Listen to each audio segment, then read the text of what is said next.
ساتھ میں یہ بھی میں آپ کو بتا دوں کہ حضور پاک صلی اللہ تعالی علیہ وسلم کی میلاد کی خوشی کیا یہ قرآن و حدیث سے ثابت ہے بھی کہ نہیں ہے؟ کیونکہ ابھی یہ 10 دن بچے ہیں 12ویں شریف کو۔ ایک بات کان کھول کر کے سن لے، میں قرآن و حدیث کی دلائل کی طرف آتا ہوں بعد میں، لیکن ایک بات وضاحت کے ساتھ کہتا ہوں، حضور پاک صلی اللہ تعالی علیہ وسلم کی ولادت باسعادت 12 ربیع الاول شریف کو ہوئی۔ اصح روایات اور ارجح روایات کے مطابق ہر سال حضور کی ولادت کی خوشی ہم 12 ربیع الاول کو ہی منائیں گے۔ حضور پاک صلی اللہ تعالی علیہ وسلم کی ولادت 12 ربیع الاول شریف کو ہوئی اور یہ قیامت تک ڈیٹ بدلی نہیں جائے گی انشاءاللہ۔ اور جو قرآن و حدیث کی بات میں عرض کر رہا ہوں، سب سے بڑی بات تو یہ ہے، آپ رسول پاک صلی اللہ علیہ وسلم کو خدا سمجھتے ہیں یا خدا کا رسول سمجھتے ہیں؟ خدا کا رسول سمجھتے ہیں تو پھر میلاد مناؤ، اس لیے کہ خدا کی میلاد نہیں ہو سکتی، خدا کی میلاد نہیں ہو سکتی، کیونکہ اللہ کے بارے میں عقیدہ کیا ہے ہمارا؟ لم یلد ولم یولد، وہ نہ کسی سے پیدا ہوا نہ اس سے کوئی پیدا ہوگا۔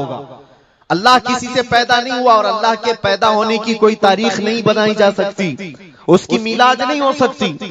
اور رسول پیدا ہوئے ہیں 12 ربیع الاول شریف کو، آپ کی ماں بھی ہے اور آپ کے باپ بھی ہیں، اور آپ سے بھی بچے پیدا ہوئے حضور پاک صلی اللہ علیہ وسلم سے۔ تو ہم پوری دنیا میں حضور کی میلاد منا کر کے شرک کو توڑنے والا عمل کرتے ہیں، شرک کو توڑنے والا عمل کرتے ہیں۔ کوئی ہماری طرف جو شرک کا فتویٰ دیتا ہے اسے کان کھول کر سن لینا چاہیے۔ میلاد منا کر ہم بتاتے ہیں ہم محمد عربی صلی اللہ علیہ وسلم کو خدا نہیں سمجھتے بلکہ خدا کا رسول سمجھتے ہیں۔ اگر خدا سمجھتے یا خدا کے برابر سمجھتے تو حضور کی میلاد کبھی نہیں مناتے، کیونکہ اللہ کی میلاد نہیں منائی جاتی تو ہم رسول کی بھی میلاد نہیں مناتے۔ دونوں کو اگر برابر سمجھتے نہیں، ہم سنیوں کا عقیدہ یہ ہے، میں مانتا ہوں اے عقل والو میرا محمد خدا نہیں ہے، مگر دلوں میں یہ نقش کر لو کہ وہ خدا سے جدا نہیں ہے۔ یہ ہمارا ہے۔ رسول کریم صلی اللہ تعالی علیہ وسلم کی میلاد منانا شرک کو توڑنے والا عمل ہے، شرک کو ختم کرنے والا عمل ہے۔ اور آپ کو ایک بات یہ بھی بتا دوں، حضور اکرم صلی اللہ تعالی علیہ وسلم کی ولادت جس دن ہوئی تھی پوری کائنات میں بہت کچھ تبدیلیاں آئی تھی، جو صحیح روایات میں موجود ہیں، بہت تبدیلیاں آئی تھی۔ عرب اس وقت جو ریگزار تھا، صحرا تھا، سبزہ دینے لگ گیا، بارشیں برابر ہونے لگ گئیں۔ عرب میں آج بھی بارش نہیں ہوتی، سال میں 2-4 بار بارش کے قطرات گر گئے، الگ بات ہے۔ موسم باضابطہ جیسے بارش کا یہاں ہوتا ہے نہیں ہوتا، لیکن جس سال حضور پاک صلی اللہ علیہ وسلم کی ولادت ہونے والی، عرب میں سبزے اگنے لگ گئے یا بارش ہونے لگ گئی ہے۔ اور اس سال جو حالات کی تبدیلی تھی، ملک شام میں ایک ندی جو سوکھ چکی تھی وہ اچانک جاری ہو گئی، پانی بھر آیا، اور ایک ندی جو ہمیشہ بہتی وہ اچانک سوکھ گئی۔ ایک آتش کدہ تھا 1000 سال سے جس کی آگ کو بجھنے نہیں دیا گیا تھا ایران کے نجومیوں نے، آتش پرستوں نے، اچانک وہ آگ بھی گل ہو گئی۔ ایک ہی دن میں سب چیزیں ہو رہی ہیں، اور کائنات میں یہ جو بڑی تبدیلیاں ہوئی تھی، اس دن ایک اور تبدیلی، بت سارے اوندھے منہ گرے ہوئے تھے، جو 12 ربیع الاول شریف کا دن تھا، یہ صحیح روایات سے میں بتا رہا ہوں، بت اوندھے منہ گرے ہوئے۔ لیکن ایک بہت بڑا مسئلہ ہوا تھا جس کی طرف امام اہل سنت فاضل بریلوی رحمۃ اللہ تعالی علیہ اپنے شعر میں اشارہ کرتے ہوئے فرماتے ہیں، کیا ایک بہت بڑی تبدیلی یہ ہوئی تھی کہ ملک فارس کا جو بادشاہ ہے کسریٰ، اس کا قلعہ اتنا مضبوط تھا کہ اس کی حفاظت کے لیے 1,00,000 فوجی کھڑے رہتے تھے، صرف قلعے کی حفاظت کے لیے۔ اور وہ قلعہ اتنا مضبوط کہ ان کا دعویٰ تھا، ان کا چیلنج تھا کہ اس کو کوئی توڑ نہیں سکتا، اس کو مٹا نہیں سکتا۔ لیکن 12ویں شریف کا دن یا صبح کے وقت اچانک قلعے کے اندر زلزلہ آیا اور دیوار پھٹ گئی، اور ایسی پھٹی کہ اس میں سے ایک آدمی جا سکتا ہے، آ سکتا ہے۔ آج بھی وہ شق شدہ دیوار کے ساتھ قلعہ موجود ہے عراق میں، جس کو قلعہ کسریٰ کہا جاتا ہے آج بھی۔ اب آپ اندازہ کریں 2000 سال سے وہ قلعہ آج تک موجود ہے تو اس وقت کتنا مضبوط رہا ہوگا۔ اس وقت قلعے کے اندر زلزلہ آیا اور تخت الٹ گیا، دیوار میں دراڑ پڑ گئی، وہ دراڑ آج بھی موجود ہے۔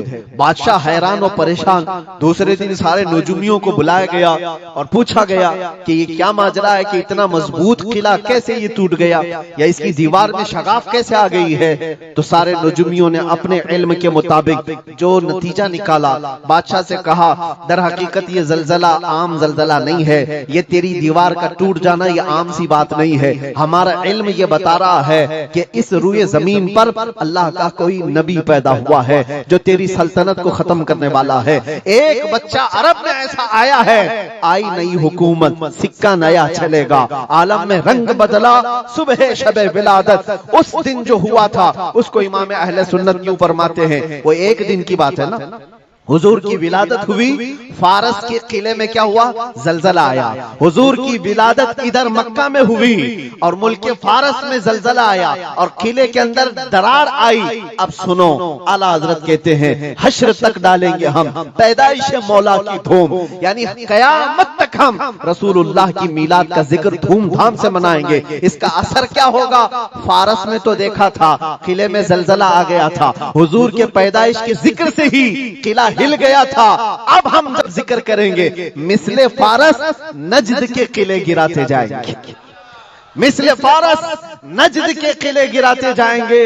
آج جن لوگوں کے قلعے گرتے ہیں یا ہلتے ہیں وہ ذکر مصطفیٰ سے ہی گرتے ہیں، لیکن اس کا ہمیں کچھ اثر نہیں ہونا چاہیے۔ خاک ہو جائیں عدو جل کر مگر ہم تو رضا، دم میں جب تک دم ہے ذکر ان کا سناتے جائیں گے۔ عزیزان گرامی وقار، میں بہت چھوٹے سے وقت کے لیے آپ کے پاس آیا ہوں، لیکن ایک عظیم میسج دے کر کے کہ میلاد مصطفیٰ صلی اللہ علیہ وسلم کے موقع پر سارے سنیوں کو یہ چاہیے کہ صرف جھنڈے لگانے اور کمکمے لگانے اور بڑے بڑے نعرے لگانے سے ہی عید میلاد النبی کا آپ اہتمام نہیں کر رہے ہو، بلکہ ہر سنی عاشق رسول کو چاہیے کہ وہ اس موسم میں نہیں بلکہ پوری زندگی اس کی ہے، لیکن اس موسم میں خاص طور پر اپنے نبی پاک صلی اللہ علیہ وسلم کی سیرت تو پڑھ لیں، میرے آقا صلی اللہ علیہ وسلم کی بایوگرافی معلوم ہو جائے، حضور پاک کی زندگی کو سمجھ جائے گا تو میرے عزیزو یہ ہواؤں کے جھونکوں سے اس کا کبھی کچھ بال بیکا نہیں ہو سکتا۔